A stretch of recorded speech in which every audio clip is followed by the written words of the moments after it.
চুরি করে নিবা না। হ্যাঁ, কারো জিনিস এখানে কাটার পড়ে আছে, টাস করে ব্যাগের মধ্যে ঢুকাবা না। এই চুরি করা কি?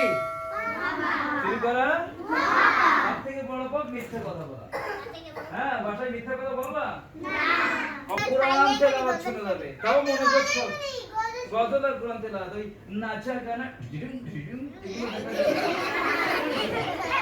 তো দেখবা না। আর মিথ্যা কথা বলবা না।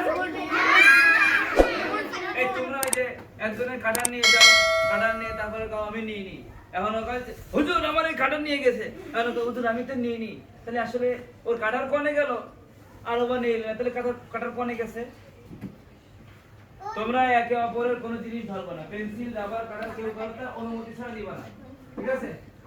যদি তোমাদের কেউ বাড়ি থেকে না আনো, বলবো কি আপু বা ভাইয়া আমাকে পেন্সিলটা দিয়ে দাও, দিকে থাকলে আমি আবার লিখে তোমাকে দিয়ে দেবো। এইভাবে অনুমতি নিয়ে রাবার পেন্সিল কাটার নিবা। চুরি করে নিবা না। হ্যাঁ, কারো জিনিস এখানে কাটার পড়ে আছে, টাস করে ব্যাগের মধ্যে ঢুকাবা না। এই চুরি করা কি? চুরি করা সব থেকে বড় পাপ মিথ্যা কথা বলা। হ্যাঁ, বাসায় মিথ্যা কথা বলবা না। কখনো আমরা মিথ্যা কথা বলবো না, ঠিক আছে?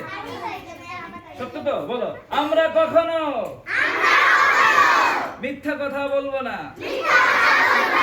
সদা সর্বদা সত্য কথা বলবো। সত্য মানুষকে মুক্তি দেয়,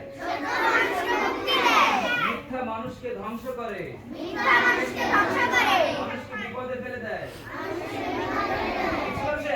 তারা আজকে মেয়েদেরকে আগে ছুটি দিলাম, মেয়েরা আগে চলে যায়, সব ছেলেরা থাকবে, মেয়েরা আগে চলে যায় ছুটি নিয়ে।